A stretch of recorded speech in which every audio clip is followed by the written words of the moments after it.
Hi everyone. I decided to do this test video, this test that I have done myself, to prove to me that there is a effect that is happening that is beneficial using the magnet on the toroid, and it's not just the role of it lowering its inductance. It does something more. And I did that test, but I think you would probably like to see it as well. And this is what this video will be. So right now I have my inductance meter attached to the split toroid, so it's got two coils, right? And as we saw in the previous video, this one has double the inductance of this one, which is just wound a single coil the standard way in a toroid. So I have the magnet now added to it so that it drops its inductance exactly to this toroid here, which are identical cores, okay, perfectly identical cores, perfectly identical wire from the same spool, okay. The only difference is the split windings, which gives double the inductance, close to, okay. But now they're identically matched, meaning this one has the same inductance as this one. So now, as far as electronics are concerned, these are two identical coils. And if we turn on our inductance meter, which is hooked up to that coil there, okay, we now have this value of inductance.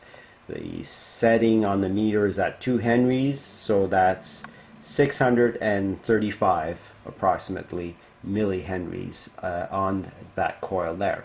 Okay, so now all we'll do is we'll attach the probes here to the standard wound coil and measure its, or take the reading of it.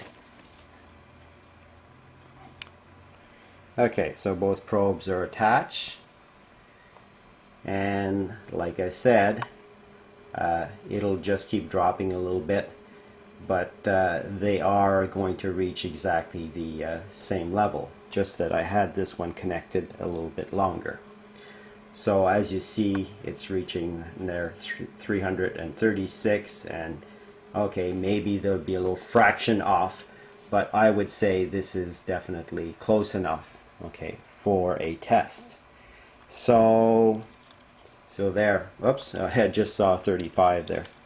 So they're extremely identical, okay, and what I'll do now is I will attach this one to the MOSFET here to pulse it from our feed battery, which is this 12-volt battery here at the back. Okay, can take this away, and I made a, so we've got 12.86 volts there, and I made an important change here on my capacitor bank meter here for that I've been using for testing to get an accurate current measurement. And what I did is that 1 ohm resistor was really just, I was maxing out my meter here. Even though I have very high resolution on that, I wasn't getting a good reading. So I added this 10 ohm resistor here so that I can have more digits basically on the meter. So that's what I have there. That's a precision resistor. It's 10 ohms, rated at 50 watts, 1% accuracy. So that's a very accurate resistor as far as I'm concerned. Good enough for the tests. And here on the MOSFET, that's the RRF 640, I'm going to, that's our positive terminal here, and the negative is going to be switched here at the MOSFET. So I have my signal generator attached here from this probe to the gate, and the red probe, which is the number 2 probe on my oscilloscope, is attached between the gate and the source, and the other probe, the number 1 probe, the green probe, is attached between the source and the drain of the MOSFET. So we'll see the data on that on the scope, and all the grounds refer to the same location, back to the same point, and that's our battery there. So what we'll do is we shall connect this coil here. So I'm connecting that in the rail here of the source, sorry, the drain, and here I will connect the positive to the coil. So now we have the coil connected, and already I have my signal generator to a certain gain here, just so that the MOSFET gate can start to trigger.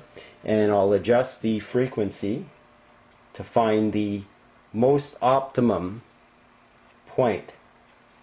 And that's it about right there.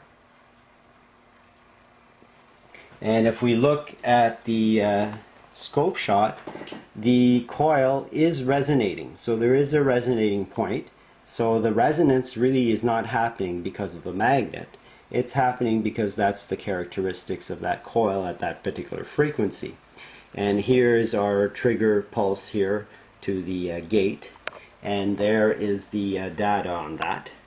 So we have on the coil itself, 25 volt peak to peak, and about 9 volts around RMS, because our gate pulse is very minimal, so that we can achieve the most efficient result there, so as far as current is concerned. And there is the frequency that it's resonating at. Okay, so that's the minimal amount of juice I can send to that gate, okay, and you know, for it to give out the maximum output. Now I'll just change the signal generator just a slight bit, and look, it's gone. There is no resonating point there. And turn it back up, and it's back, and again upwards, and it's diminished. So there is our resonant point, okay, and that's the data there. So if we now look at how much current we are using, that's the voltage across the 10 ohm resistor. So that isn't 32 microamps anymore. That's actually 320 microamps anymore now. So that's, you know, a higher value than it was with just the 1 ohm resistor. So that's what it's utilizing. And now all what we'll do is we'll connect the other coil, which has the magnet, which has the identical characteristics as this one now. So there should be no doubts in anyone's mind. So now we connect one side there. Having a bit of trouble there. Okay. And we connect our positive. We look at our scope shot. Okay, nothing is happening, but this coil is resonating at a slightly different frequency. Not too sure exactly why that is, but if I sweep my signal generator and I go up, and you'll see, look, so there's that coil's resonating point. And if we look at the data there, I can tune it so that we could get the highest peak to peak there. Well, it's kind of sensitive, I guess. I would say that's kind of high there. And if we now look at the so we can see it's much more energetic. So our peaks are bigger, you know, and obviously it's that is showing up in the data there. And if we now go back to our meter, we can see that it's not consuming any energy. Basically energy is being returned. So it is doing that, you know, the only reason is because of that magnet, because all the other characteristics are identical. So if we do better fine-tuning, I bet that we can get that, we can get a better score. And let me try and do that there for you.